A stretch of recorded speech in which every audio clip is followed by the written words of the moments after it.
Welcome to the Keyhire Small Business Podcast.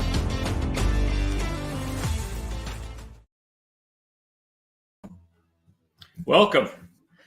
Have you, as a business owner, we get a lot of advice. People always want to help us with their advice.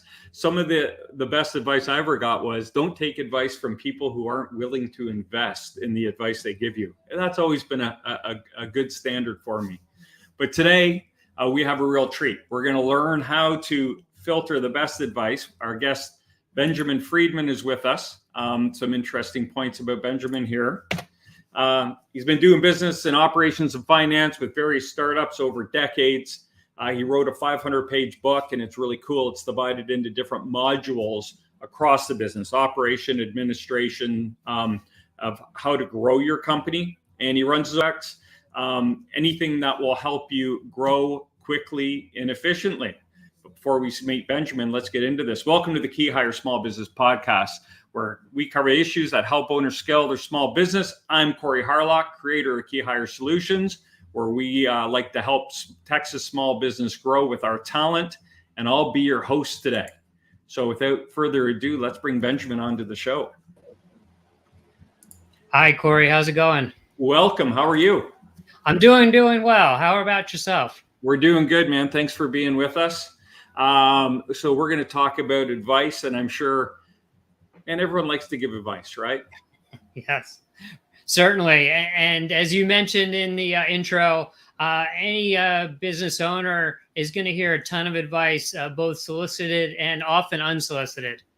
In your opinion, is the unsolicited, what percentage of advice people get would be unsolicited? So it's interesting. We're going to really dig into this because I know we made a blood pact to be very practical in this episode. Correct. Yeah, that's part of the deal. So we're definitely going to go there. I would encourage founders to actively seek a lot of advice. We'll talk more about that. So if founders are following that advice, I would say probably 75-25. But Right. if you're sitting back, I'd say pretty much everyone you run into has an idea for your next business, your current business, what you did wrong, what you should do right, etc. And it's probably like 80-20 of unsolicited advice. Yeah, for sure. Right. And so our first question always is, what is it? And I kind of feel silly asking, like, how would you define advice, or the different kind of forums where you would get it? But, I always like to ask the dumb questions, because sometimes we might not know we're getting advice when we are, and sometimes we might take things advice when they're not. So maybe lay out kind of, give us the overarching view of, what we're talking about when we talk about receiving and kind of shifting through pieces of advice or information we're getting. Sure, Corey. I was thinking that for the Keyhire broadcast, I need to come up with a phrase that could possibly be copywritten when we're done. So I'll let you have it if you like it. But it's the idea of a feedback paradox. And the paradox is, as a small business owner, you're going to constantly get feedback from countless people, as we discussed. However, at the same time, the best advice can come from anyone at any time. And you really don't know who is going to give you that piece of advice that's going to help you transform your company into the success that you're looking for. So you have to really remain open to feedback from various and diverse sources. So that's what I'm hoping we get into here, is this paradox of getting a lot of feedback, but filtering it through to suit your purposes as best as possible. That's awesome. So I don't talk about my wife often on this podcast, but she's a woman in a man's world, and one of her favorite cartoons, because this will happen. I'll tell you the cartoon, and then we'll talk about kind of the situation. But there's a cartoon that says, "Hey, that's a great idea. I wish one of the guys at the table had a thought of it." Right. And so oftentimes, and it doesn't have to be a gender thing, but someone will bring up an idea in a meeting, and the group think is going, and it gets shot down. Then 2 weeks later, someone has an amazing idea, and it was very clearly brought up before, but the person who brought it up, whoever they were, didn't get recognition for it because for whatever reason, it wasn't heard, or it didn't sink in, or it didn't resonate at that time, right? Because And so maybe one of the sneaky questions I'm asking here is, how do you prepare yourself to receive information and suggestions? Do you know what I'm talking about? Those kind of boardroom table conversations, or people are going down a path and then you throw out an idea that maybe takes them in a different direction, but it doesn't land because they're not in a space, or they're kind of so focused on something else that they don't hear it. Right. No, that makes a lot of sense, Corey. And it's interesting. We all have a number of unconscious biases that affect how we think and process information. That could be a whole separate podcast. Yeah. But to your point, that information is flowing constantly. I think it's really toggling your leadership bandwidth to always include a certain amount of strategic time. So you mentioned a circumstance where it's in the middle of a meeting, people are batting around ideas. Maybe you're catching it, maybe you're not. Maybe one solution there, if you're in a ton of meetings, maybe it's whether it's AI or a human capturing the notes from the meeting and maybe having a category of ideas so that when you look at it later, you're not attributing it to someone or a certain context. You're able to look at that idea. And then my point about thinking strategically is always blocking out time every week and a good chunk of time once a month. Maybe that's a whole day where you're thinking about how to grow the business. Your mind is on the business, not in the business. Right. So you're putting email aside, you're putting your day-to-day aside. You might have to tell your family you're offline for a little bit, and you're really just focusing about the future of the business and using some of that time to go back and filter through some of these ideas to see how they hit you. So those are a couple of reactions. Awesome. So, the format, we always like to go to we've kind of defined what that is. What is advice? What does it look like? So now if we go forward into this, what are some of the mistakes? And you kind of just alluded to a few that I thought were pretty interesting, but in your world, if people latch on to something that maybe isn't the right piece of information, or they miss the right piece of information, in your experience kind of coaching people through this and your experiences doing startups, I'm sure we've all missed good advice and we've all taken bad advice. What are those mistakes that people make that make them susceptible to missing or choosing the wrong things? Right. So I'd say the first thing, Corey, is to know thyself. It's an ancient Greek expression. It's over a couple thousand years old. It still applies, and particularly to business owners. I've met a lot of business owners and startup founders who seem to be in the business because they were driven by somebody else. Maybe their parents or family pushed them in that direction. Maybe they're doing it as an antagonism, contrarian lifestyle to everybody telling them to act a certain way.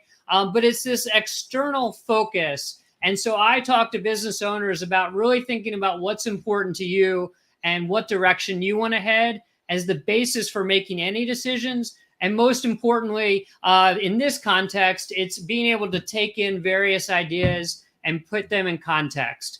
And I have a couple others, but if you want to ask a question on that first. So I think one of my favorite expressions is, I think I heard what you thought you said, was, just kind of not being clear or doing things pushing against the norms, or not being clear on your vision is kind of maybe a mistake. We talk about second, third generation owners a lot because that seems to be a real tough situation when business has been running status quo by a matriarch or a patriarch of the family. They hand that off to a second gen, and it's been a $20 million a year business, and here comes a second generation owner with their MBA, and they're ready to put this thing, put rockets on it and take it to the moon. But we still have all these legacy employees and all this resistance and all these constraints pushing it forward. Sometimes that advice, what I think I'm hearing is just kind of like, if you're just doing something because you're pushing against the norms or you don't have a clear vision, you might latch on to something that isn't the best idea.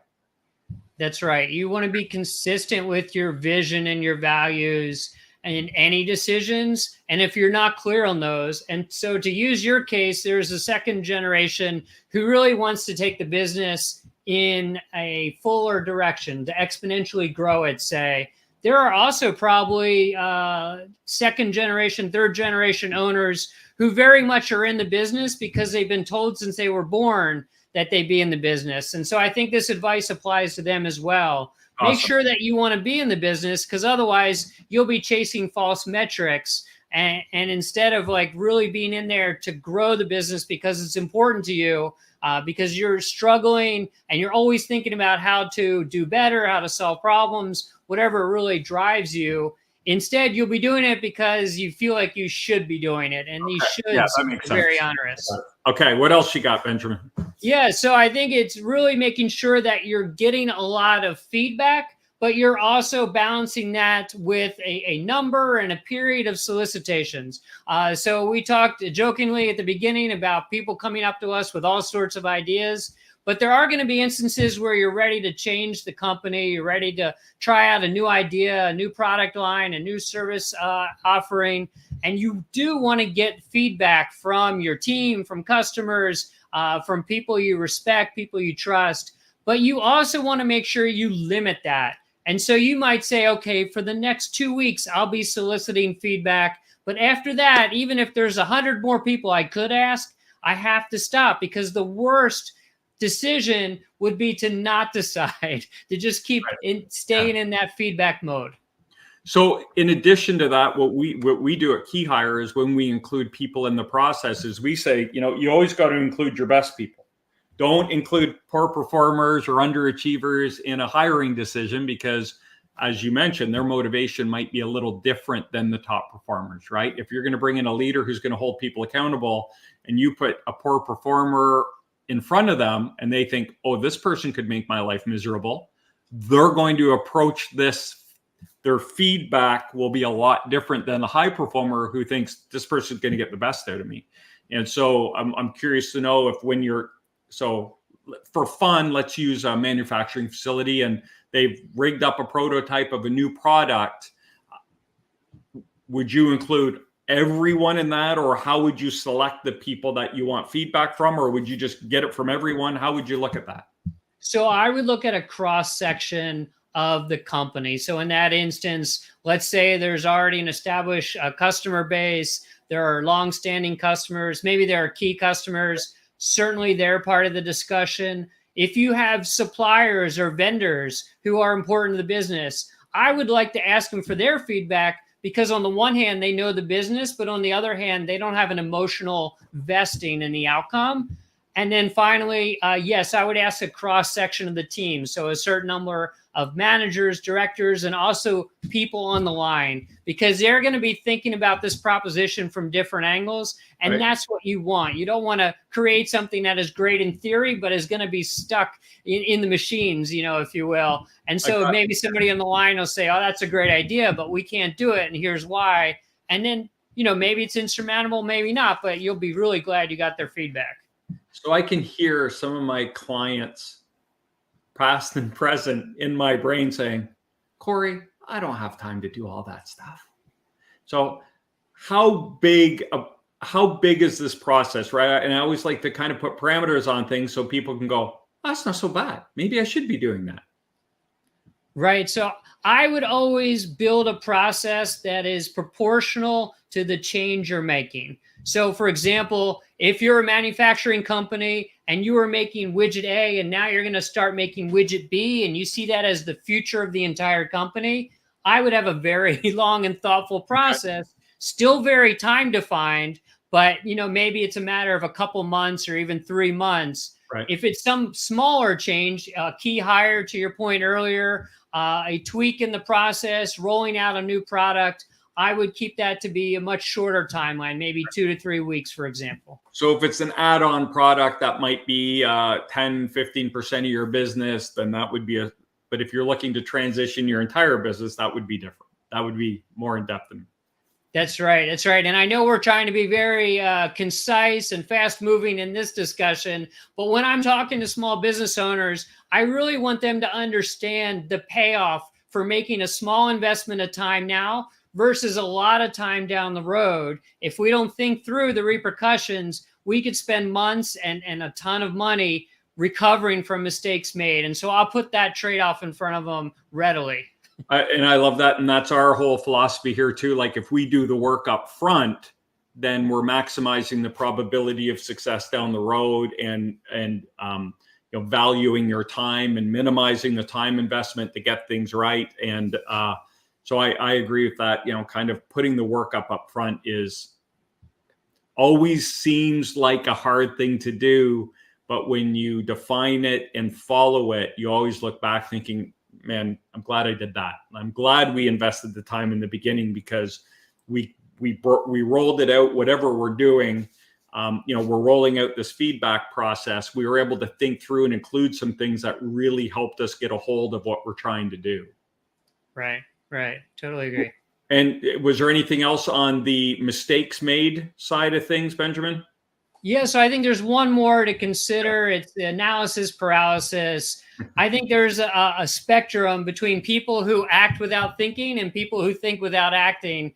And we want to find our place in the middle where we give this some thought. It's in a constraint of a certain amount of time, a certain number of people, and then a decision will be made.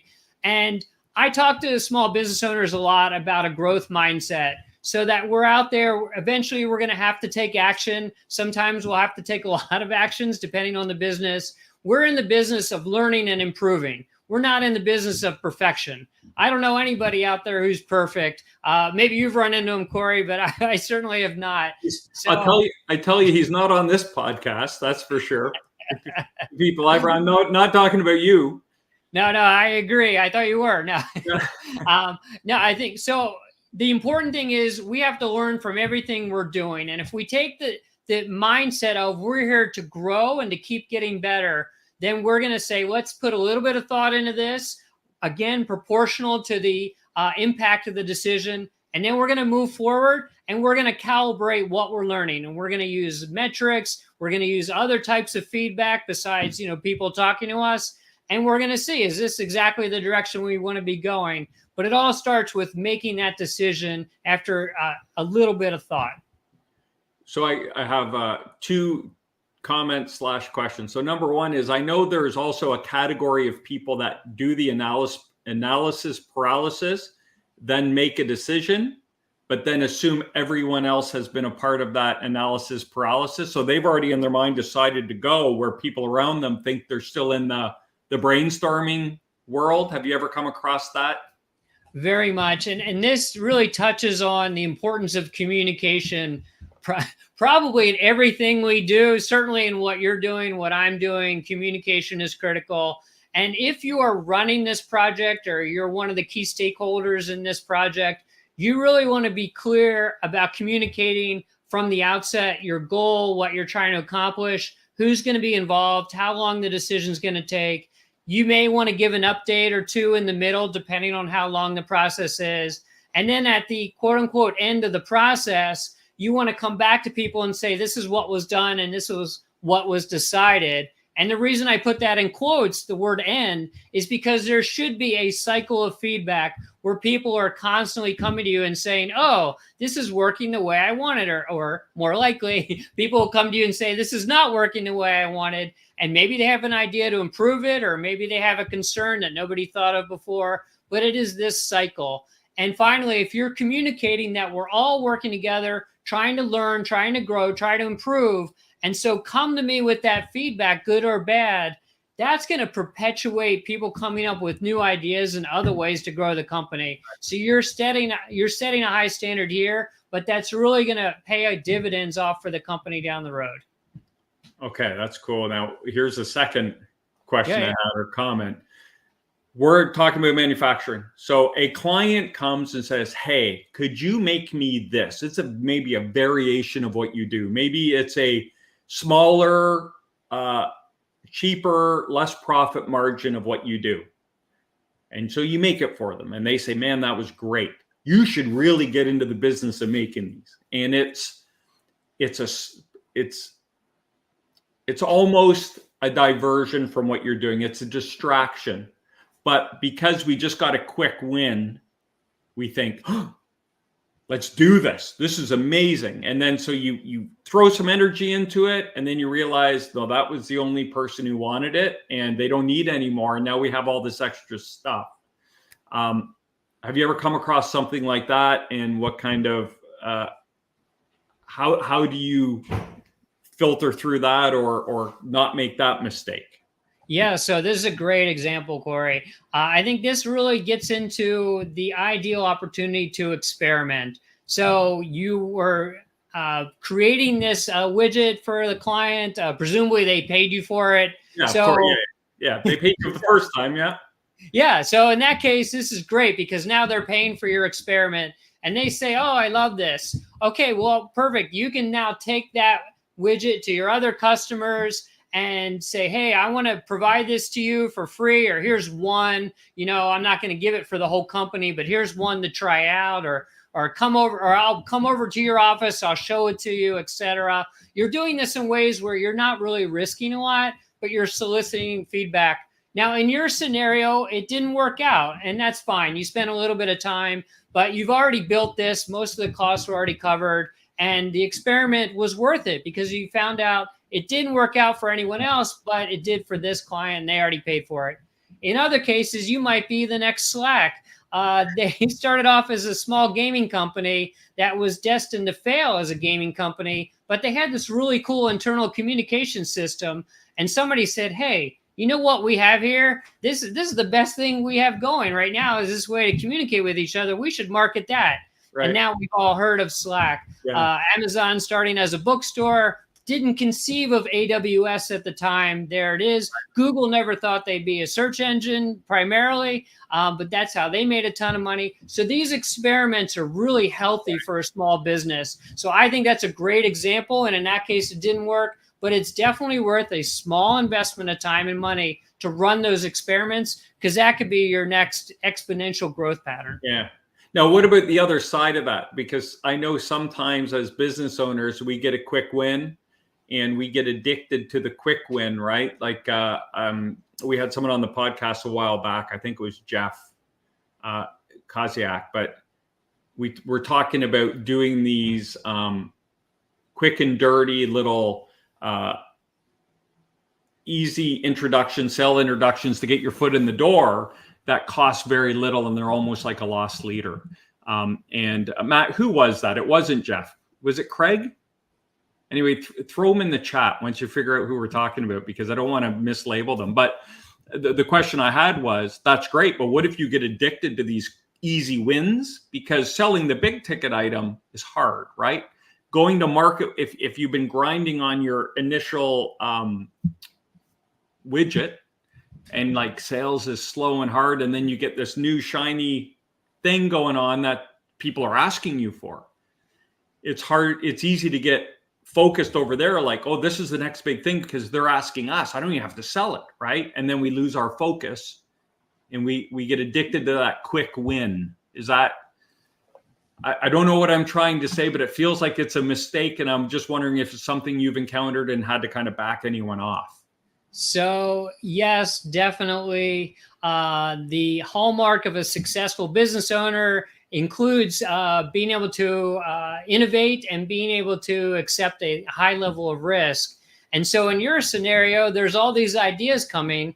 And so the first idea they use to build a business, well, maybe they think the second, third, fourth, etc., also are ideas which can be used to build a business. And then someone like you or me or somebody in the leadership team has to provide a perspective of, we have to balance this. We do want to take a certain amount of risk. That's healthy in order to grow. As people, we need to take risk in order to enjoy life and to push ourselves. And as businesses, we have to take risks. But we want those to be small, mitigated, defined. And if it's something that looks like it can really take off, oh, great. Then let's really have a discussion about a spinoff where we have verified that new business is capable of sustaining itself. Maybe it needs a small investment, but there's already people lining up to pay for it.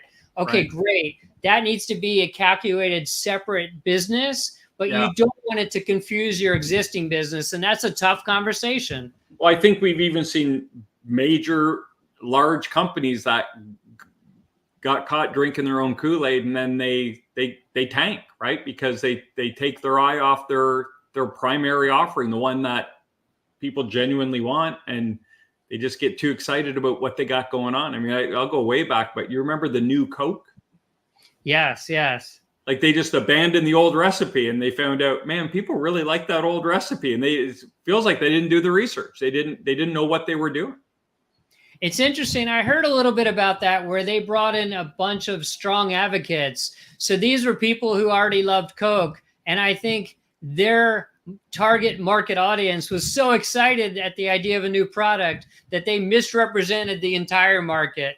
But that said, there actually was a value to Coke in the long run of the branding, of everybody talking about the mistake of new Coke, everybody reinforcing how great the classic Coke is. Right, classic. Yeah, now it's classic. That's right. Yeah. I almost said old. I was like, no, they call it a classic. It is. I think the cans even say classic, but that's making lemonade, right? Like that was a big. Yes, no, that's for sure. Unless they're that far, unless they're playing chess and we're all playing checkers, and they're like, let's do this, and then when there's backlash, we can leverage it. But that would be a pretty gutsy move.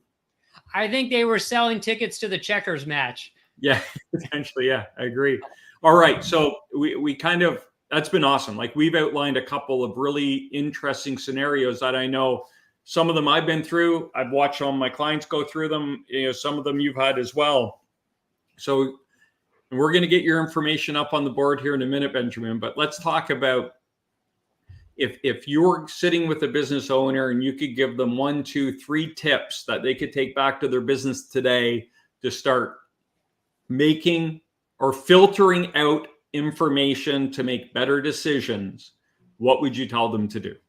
Sure. And Corey, I'm going to fly through these. So if you want to pause at the end and come back to any of them, but I recognize our time here. So I'm just we got time. You're good. We're good.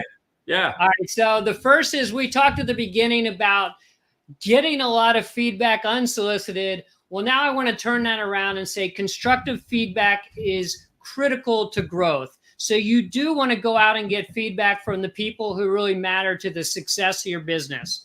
That could be key staff. That could be your customers. That could be advisors. That could be vendors, probably a mix of all those. And you really want to push yourself beyond your comfort zone in order to learn.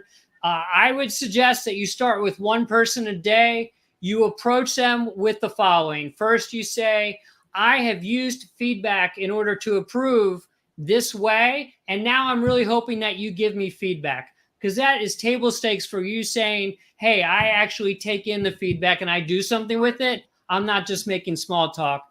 The second is to ask open-ended questions. So for example, what's one thing I can be doing better? Or what's one way I could have improved the meeting? And then at the end, this is really important, genuinely thank the person for their feedback, even if it's something you don't want to hear. Sometimes feedback is tough, but you always have to thank the person or they will never, ever want to give you feedback again. And sometimes that tough feedback really rings your ears, and then you come back to it a couple of days later and you know, damn it, that person was so right. Really respect that I heard that. Thank goodness you thanked them when you heard it, and you can go back and thank them again. So what you're outlining, the word that came to my mind is it takes a good deal of humility. Yeah. Which is as a business owner, I think you talk about changing their mindset, right? That growth mindset. In my experience, the business owners who get good at being humble often have the biggest successes. And to be able to say to someone, what do you think of my idea? And allowing them to say, I don't like it, with repercussion free, right? And being able to be honest and not being punished for it, or being allowed, having the courage to ask someone, what am I doing wrong? And listening to that. That is kind of a business owner who's on his way to doing great things. When you got that tunnel vision and you're so busy, right? We have that the key owner stages that we've developed, and it goes from the overwhelmed, to the curious, to the growing, to the strategic, and the unsures in there between the overwhelmed and the curious. And that is the evolution of the mindset, is as they get their head, they're able to rise up above the business and get out of the business, as you said, work on the business, instead of in the business. It gives them that ability to be more humble and understand, like, look, I got a really good team of people under here. A lot of things have to line up, right? I got an amazing team that are doing better work than we've ever done before. I have more time than I've ever done because we have these amazing people. Now I can actually look and say, how could I get even better at this? Like, things are going great, but if I want to take it to the next level, how can I get better? And having the humility and the courage to ask people that, it takes humility and courage to be able to ask people that, right? And not have them feel like, oh, you better give me the right answer. Right. No, I totally agree with what you're saying. We talked about the example of Slack earlier, where the leadership team was open to the idea. I'll give you a contra example. Imagine being in the C-suite at Kodak, and you have a small group of a few engineers who came up with this interesting idea of digital cameras. And you're sitting there in a C-suite going, well, this is Kodak. We live on film and our sales are better than ever before. And you decide collectively to reject that team that has built the digital camera. Well, that's a true story. It actually started at Kodak. They rejected the idea. I think we know the history between that decision and now. And so it's humility. It's also being open to the idea that's going to really take your business to a whole new level.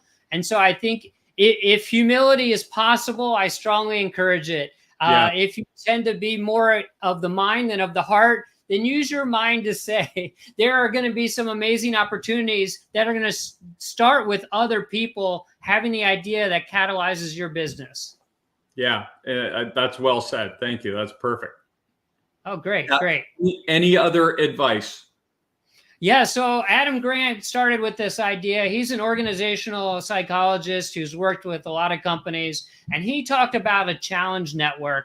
And a challenge network is very different than a support network. So a support network is friends and families who say that they love us, and no matter what we do, we can't go wrong. It's unconditional love. And that's great. I think we all need that. But a challenge network will push you to be a better person, and they will respect you. You might not always want to hang out and have a beer or a coffee with those people, but you definitely respect their opinion. And what's really important is that they have your best interests in mind, even if the tone or the style or the way it comes across may not feel like it at first.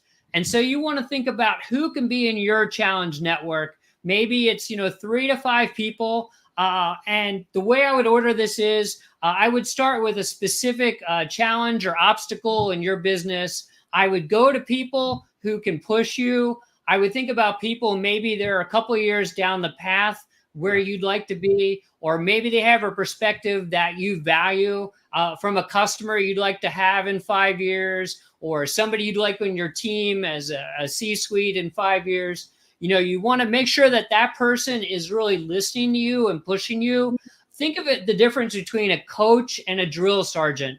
So a coach is trying to encourage you to do the best job possible. Even if they annoy you sometimes, they have your best interests at heart. A drill sergeant is there to make you a better person, yes, but they don't necessarily have your best interests at heart. And You have to think about that subtle difference. And then finally, constantly assess your network to make sure you have people in there who are pushing you and are available, and you can toggle people in and out as needed. So one follow-up on that is, you're creating this group. Do you need to have some rules of engagement out there so everyone can stay within the lines and it doesn't get personal or insulting or too much or not the right time, or I've had enough, safe words so you can tap out if people are, how would you, because if you're going to put together a group of people to actively kind of rip and tear and challenge, that's got to be in my world, for me, for it to be effective, it would have to be really defined, because at one point I would, it's like, man, this is my baby, and you guys have been calling it ugly for like an hour now. Can I take a break? I need to, can we be done? How are the rules of engagement to setting up that kind of interaction? So, yes, I would approach it the same way that as I would approach an experiment. So I would start very small, and then I would up the ante only if I'm seeing good results. So now bring that into this question. I would go to somebody who you're not quite sure how they're going to respond to you. I would go to them with a very specific question. It might not be a yes/no question, but it's a very tight parameter in that question and a limited amount of time. So say, hey, I'd like to pick your brain. Do you have 20 minutes or 30 minutes in order to discuss this question? And use that as a gauge. And if in those 20 minutes they're sort of trying to rip you a new one, even though you want to talk about a hyper-specific question, then you know that's probably not somebody who has your best interests. But if they take that small question and they sort of twist it, they look at it at a 90-degree angle, they think about your 3-year business plan, and then bring it back to that question, you go, oh my God, this is amazing. Can I, talk to you in the future? And then about once a quarter, come to them with a question, whether it's specific or broader. And the other thing is with the time limit, if it's not going your way, you can call time, right? Well, that's our time. I'll have my people call your people. Thanks. That's right. That's right. Very cool. You want to mitigate the risk of your self-confidence. Absolutely. All right. Well, Benjamin, thank you so much. This has been great. So if people want to get in touch with you or want to get your hands on your material, how can we do that? The website is www.webuildscalegrow.com. And you can also find me on LinkedIn where I post weekly. And I have a book out there on Amazon. It's called Scale, Reach Your Peak. Or available on Amazon. So just go to Amazon and put Scale, Reach Your Peak, and you'll see it there. Yes, that's exactly right. Awesome. This has been great, man. I've really enjoyed the conversation. I think there's some good information. I think we helped some business owners today. So I want to thank you for your time, and I look forward to keeping in touch. Same here, Corey. This has been fantastic. I appreciate it. Great. Thank you. So there's Benjamin Friedman. We'd like to thank you for being on the show. We'd like to thank you for tuning into the Key Hire Small Business Podcast. If you got value out of the show today and you want to keep up to date on our new content, be sure to subscribe. If you like to watch your content, you can check us out. You can subscribe to our YouTube channel right here.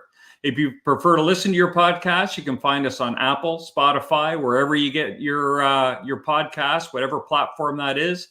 Just search Key Hire Small Business Podcast. If you'd like to learn more about working with Key Hire and how we can help your small business grow, you can schedule a meeting right on our website. We're a help-first organization, no sales, no weirdness, just help. I promise you. Thanks for listening. I'm Corey Harlock. I've been your host. Until next time, stop grinding, start growing.